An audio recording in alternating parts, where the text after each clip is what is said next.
Hello, welcome back to our discussion of Proclaim Liberty. We are on Lesson 17, continuing our discussion of the 20 powers given to Congress in Article 1, Section 8. Clause 4 states Congress shall have power to establish a uniform rule of naturalization and uniform laws on the subject of bankruptcies throughout the United States. Let's talk about naturalization first in letter A. Originally, the states, all of the states, warmly encouraged immigration and naturalization because of the shortage of manpower. Encouraged is your blank. Number 2, regulations, such as they were, primarily fell to the individual states until the British refused to acknowledge the right of persons born in England to terminate their responsibilities to Britain and become American citizens. Citizens is your blank.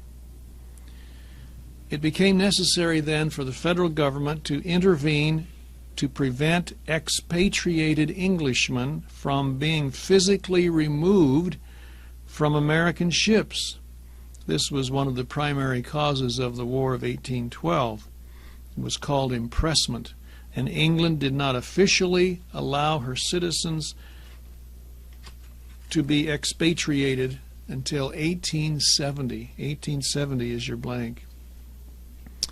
Well, today, with the increased discussion on immigration laws and so forth, it would be wise to keep in mind the following concepts which the founders seem to reflect in their writings. Letter A, that nations have the right to enforce their laws and to control their borders. Letter B, that the basic unit of any society is the family, and laws should protect and strengthen families. And letter C, that all people have the basic yearnings of freedom, prosperity, and peace, and our actions should reflect friendliness to all. Now let's turn to the subject of bankruptcies.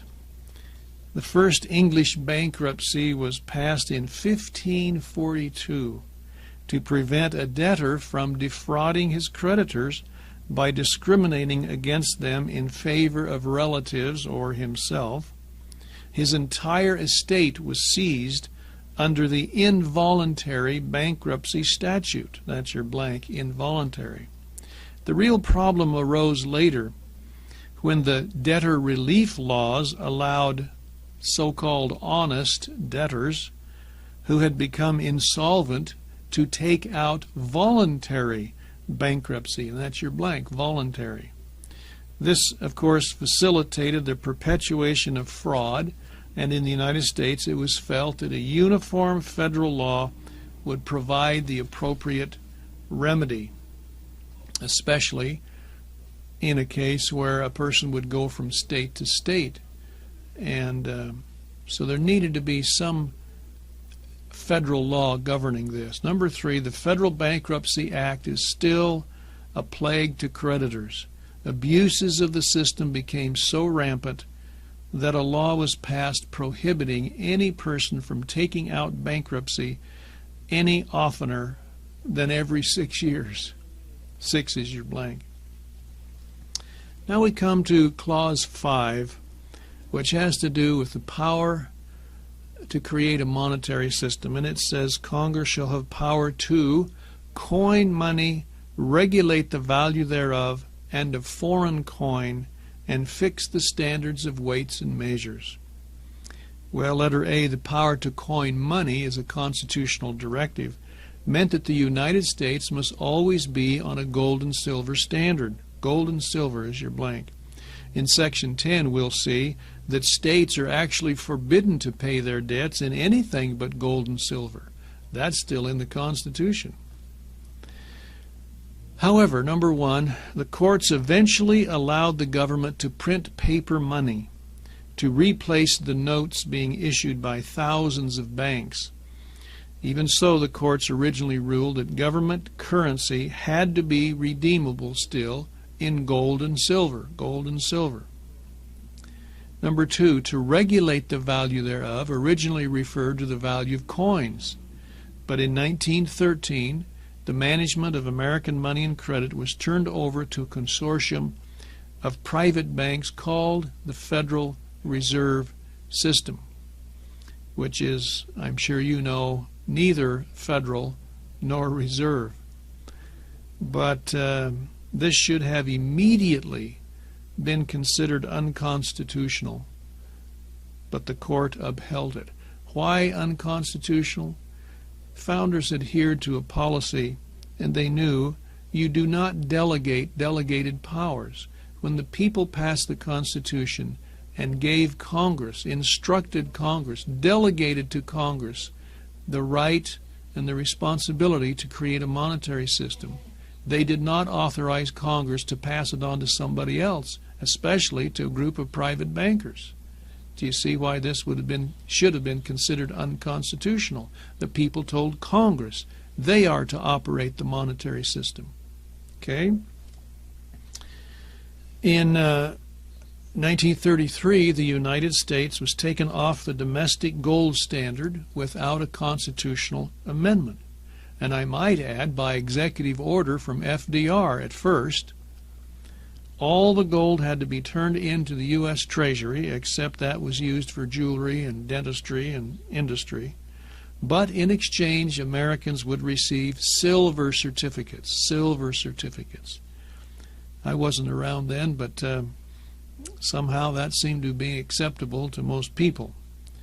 Number 4, in 1964, I do remember this one, the government went off the silver standard, and I might add, by an executive order from LBJ, Lyndon Baines Johnson, and Federal Reserve notes, which could no longer be redeemed in either gold or silver, became legal tender.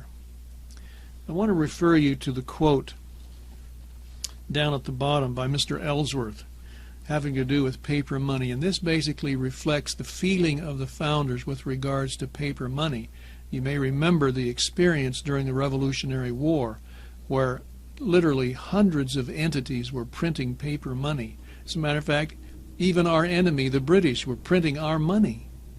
It wasn't worth anything. You didn't have to have any gold and silver to back it up.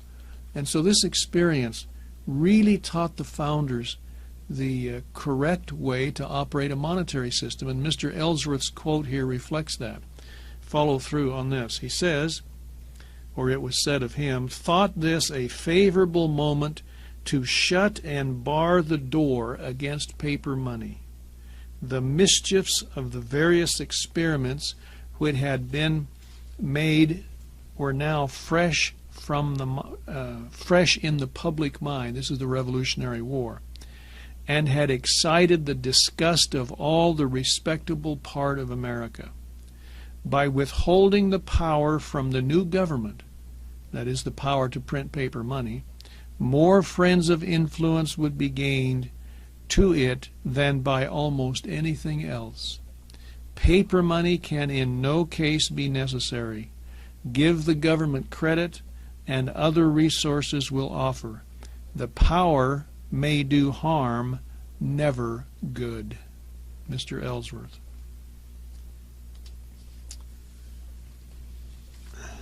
Number 5, in 1971, I should say this before we go to that. Americans could not own gold, but who could? Who could still own gold? And up until 1971, foreigners could. Let's read it.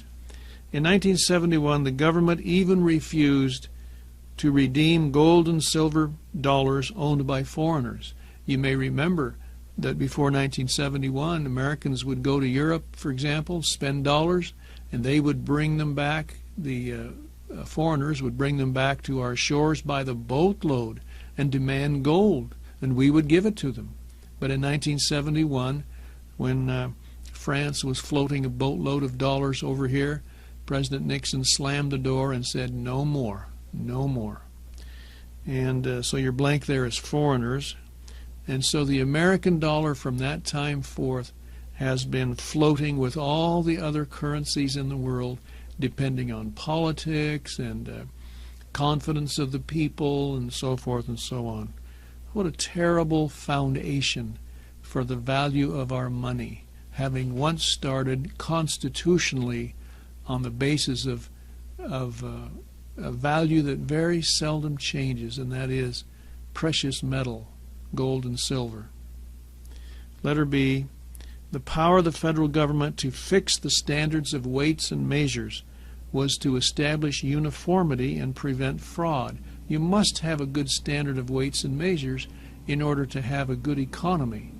And you have to have a good money system to have a good economy. So this clause, Clause 5 of Article 1, Section 8, provided the two greatest elements to be the foundation of a good economy: a good money system and a standard of weights and measures. Article 1, Section 8, Clause 6 says Congress shall have power to provide for the punishment of counterfeiting the securities and current coin of the United States. This was a widespread spread problem during the 1800s. Enforcement of this law was assigned to the Secret Service branch of the U.S. Treasury Department. Letter B, counterfeiting was made more difficult by the use of multicolored silk threads, silk is your blank, in the paper, and the employment of extremely skilled engravers. Article 1, Section 8, Clause 7, Congress shall have authority to establish post roads, I should say post offices and post roads. Assigning the mails to the national government was intended to ensure speed and security. Those are your blanks, at least in their day, speed and security. And the question always comes up, can the private sector handle the mail more economically? And the answer is always yes, yes. But with equal security, well, there's been problems in the past, so you probably have to answer no to that. That's why the Postal Department never subcontracts first-class mail as it does with other types of mail, because of the security issues. Letter C, the authority to establish post roads has been exercised merely to designate which existing roads will be used for the transport and delivery of the mails. It's kind of interesting. This clause does not give the federal government authority to build highways, to build roads, merely to designate over which roads the mail will be carried, to establish post roads. Okay? Now we come to Article 1, Section 8, Clause 8. Congress was authorized to set up a national program to promote the arts and sciences by granting copyrights and patents. Letter A, the founders did not believe an inventor or writer should be given a monopoly of his talent forever, but long enough to make it worthwhile so he would be motivated to produce more. I want you to think that through with me. And it's interesting to ask the class, does an inventor's product constitute an inalienable right? Of course he has an inalienable right to what he has in his possession, to his thinking and so forth. But to consider it an inalienable right to put it out into society and supposedly enrich himself and make money on it, is that always an inalienable right? And for that, I want you to turn over to the next page and let's read Jefferson on patents. You see the top of the next page. Jefferson says this: certainly an inventor ought to be allowed a right to be the benefit of his invention for some certain time. It is equally certain it ought not to be perpetual. For to embarrass society with monopolies of every utensil existing, and in all the details of life, would be more injurious to them than had the supposed inventors never existed. Do you see what Jefferson is saying there? What did you use to eat your breakfast with this morning? perhaps a fork or a spoon? What if somebody were given a patent way back when, whoever invented a fork or a spoon? Would that be proper to trace that so-called owner of that patent down through the generations, and to make sure that everybody who purchased a fork or a spoon would owe some royalty to the holder of that patent? You see what Jefferson is saying? To embarrass society with monopolies of every utensil existing would be more injurious to them than had the supposed inventors never existed. That's kind of an interesting take, isn't it, on patents. So we have to say a patent, as far as the protection of an inventor to protect his right to collect royalties and so forth from his inventions or copyrights, is really a vested right. In other words, government can create it for a certain period of time for the benefit of and the encouragement of those to invent and compose and write and so forth, but only for a certain period of time. You see the rationale there? Let's go on. Letter B. The copyright law of 1909 allowed the author or artist a monopoly for 28 years, subject to the renewal of another 28. Then it was changed, and this is allowed under vested rights, as you remember. The 1978 law grants copyright for the lifetime of the writer or composer plus an additional 50 years. 50 is your blank. Letter C. A patent is good for 17 years. Must the applicant disclose all the secrets of his invention to get a patent? And the answer is yes, yes. Is this the reason some inventors never get a patent? And the answer is yes. You may have a very simple invention, and to disclose all the elements of it might be detrimental. So that's why a lot of people don't ever get patents on things. Besides, it's quite expensive. Now we come to Article 1, Section 8, Clause 9. Congress was authorized to set up a system of federal courts inferior to the Supreme Court. This will be discussed when we discuss Article 3 on the judiciary. Article 1, Section 8, Clause 10.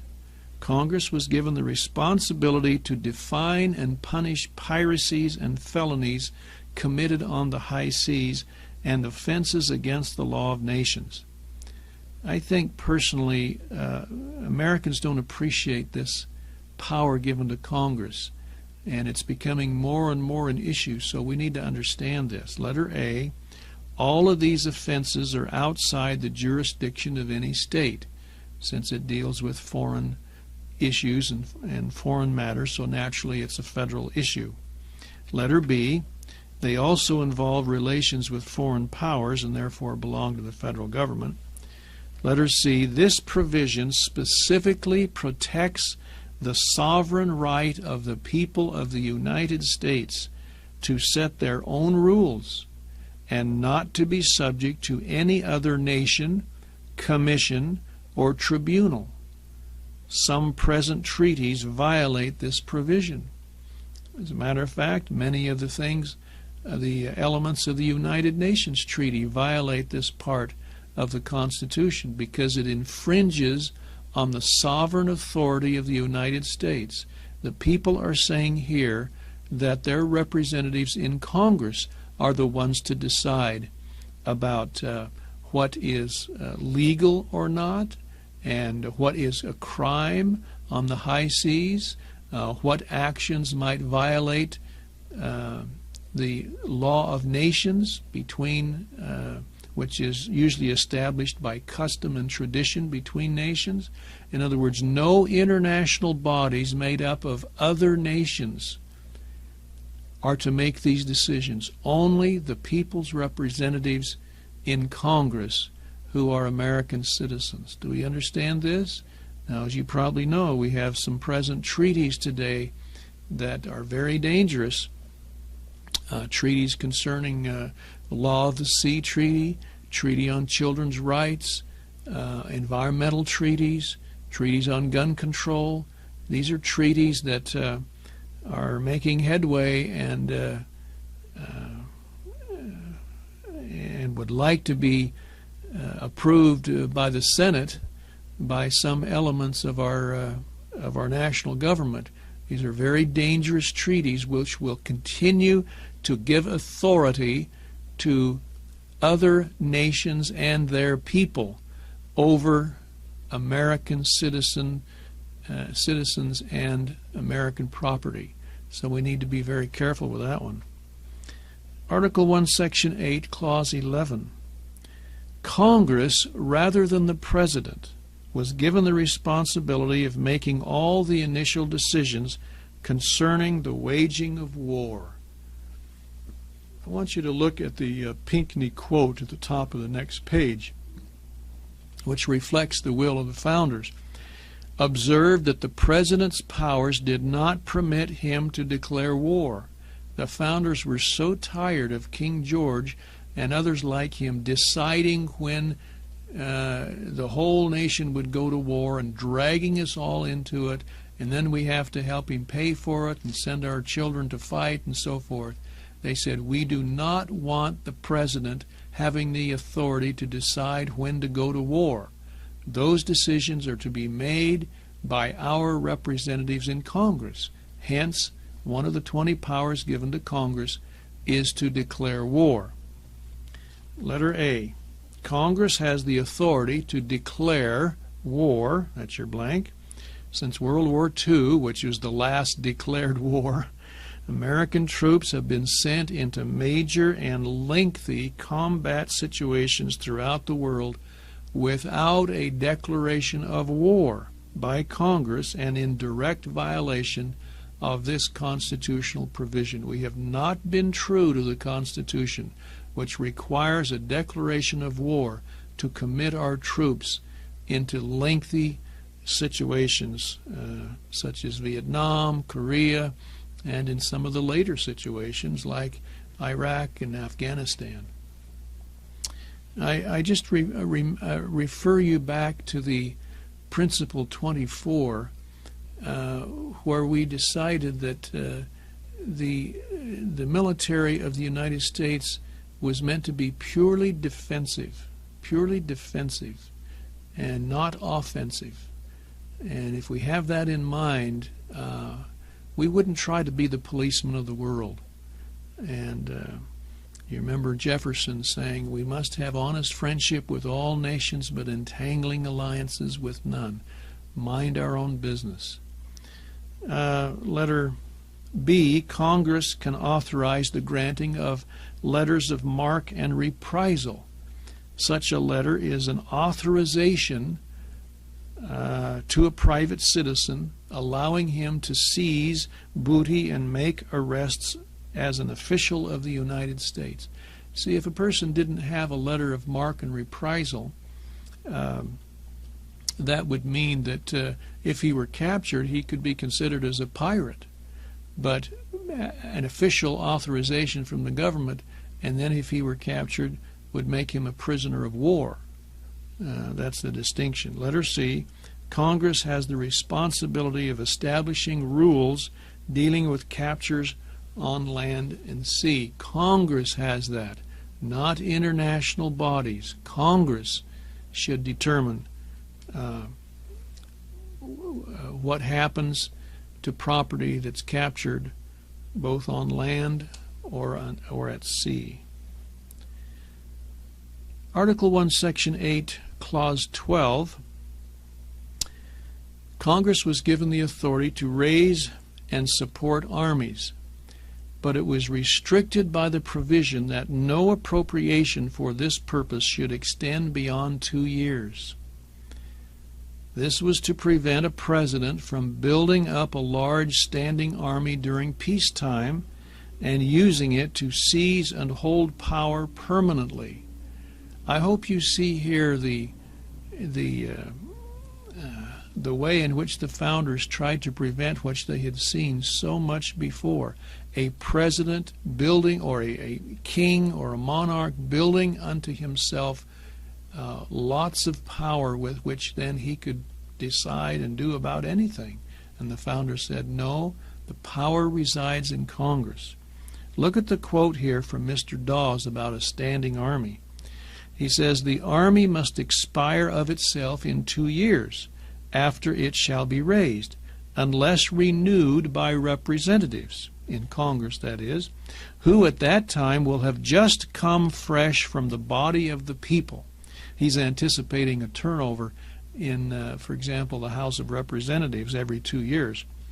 It will share the same fate as that of a temporary law which dies at the time mentioned in the act itself, unless revived by some future legislature. Do you see the safety net here of the founders? Every 2 years, a new crop of congressmen will come in, and that will prevent the president from maintaining a large standing army and paying for it, because the appropriation in Congress can only last for 2 years. Maybe you've noticed every 2 years Congress has to reappropriate money. And that's kind of interesting, because Congress could cut off our involvement in these overseas expeditions anytime they wanted, because they have to renew them every 2 years. And without the money, no president could keep doing what they're doing. Article 1, Section 8, Clause 13. Congress was empowered to provide and maintain a navy. At the time of the Revolutionary War, of course, we had no navy, and John Paul Jones joined a number of other hardy souls to use private vessels operating under letters of marque and reprisal to fill the need. And as we mentioned, letters of marque and reprisal was that authorization. Clause 13 provides for the creation of a naval force under official government command. Nobody knew the absolute necessity of a navy better than George Washington. Article 1, Section 8, Clause 14 says Congress, not the President, should make rules and regulations for both the land and naval forces. Okay? Article 1, Section 8, Clause 15. Congress, rather than the President, was empowered to call up the militia of the various states. Militia is your blank. It's kind of interesting here. As we've talked about, the founders did not anticipate a large standing army. Where was this potential military force to be had? It was in the militia of the various states. You would have to have a small standing army to take care of emergencies, but most of your military might would be out in the states. These would be the militia, and these would be people who were citizens, who were working, who were going to school, who perhaps were raising families. These are the kind of citizens you want in your military to fight next to if you must. And this is a great concept. So let's talk about the militia. Letter A, the federal code states that every male is your blank, 17 to 44 years of age, is subject to call as a member of the militia of his state. In other words, militia is more than the organized units, say the National Guard, some reserve units. That's part of the militia, but the militia is this huge body of citizenry, males from 17 to 44. This is an incredible, powerful military force. And most of it's unorganized, but the potential is there. Letter B, Congress can call up the militia for 3 purposes. In other words, can nationalize the militia and use it for national military purposes for only 3 reasons. Follow this closely. Number 1, to suppress insurrections. Insurrections where? In Egypt, in a foreign country? No. Civil strife, a riot here in the United States, if necessary. If necessary. So, to suppress insurrections. On the next page, to repel an invasion. An invasion of what? Kuwait by another country? No. To repel an invasion of the United States. And number 3, to execute the laws of the United States. I want you to notice how defensive, purely defensive, the military was supposed to be. And the military was supposed to be mostly from the states when authorized to be called up by Congress for only 3 reasons: to suppress insurrections, to repel invasions, and to execute the laws of the United States. Not to be a policeman of the world. That is not anticipated by the founders. We discussed that in our Principles 24 and 25.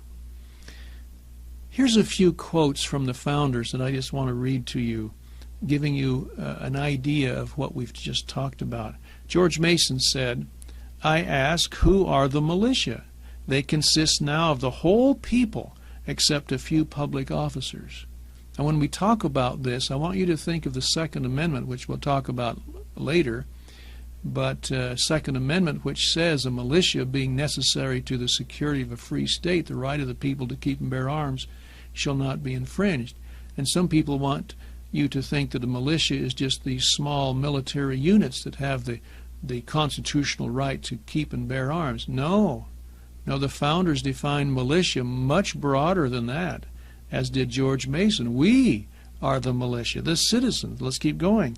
Mr. Corbin, who are the militia? Are we not the militia? Mr. Randolph, they are the bulwarks of our liberties.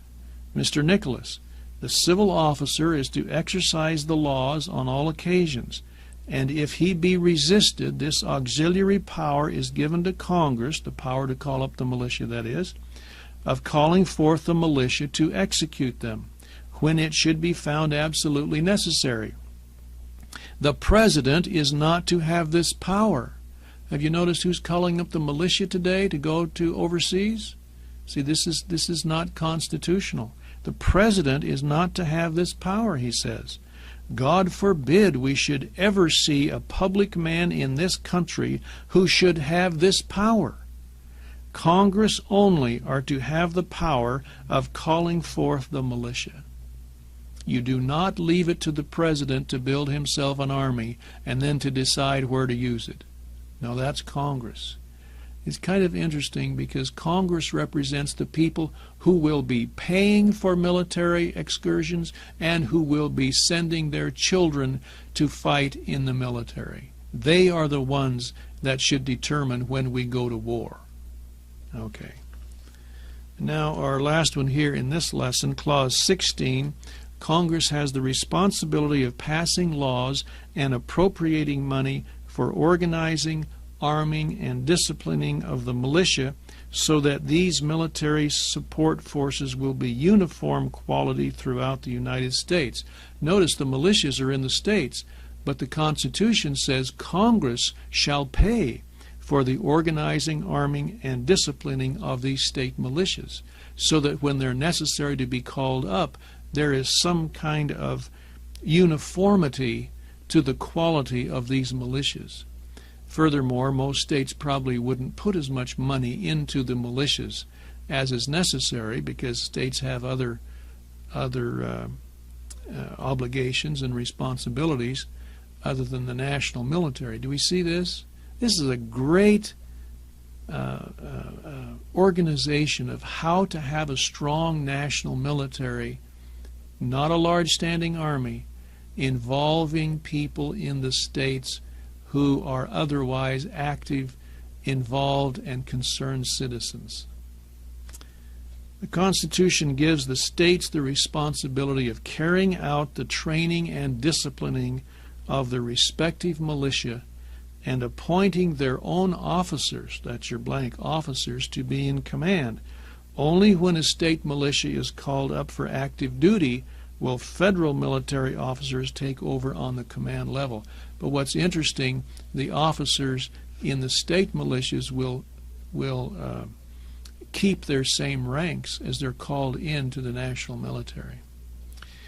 Well, thank you for being with us in our lesson, In our next lesson, we will finish the 20 powers delegated to Congress and take up a few more things. Thank you very much.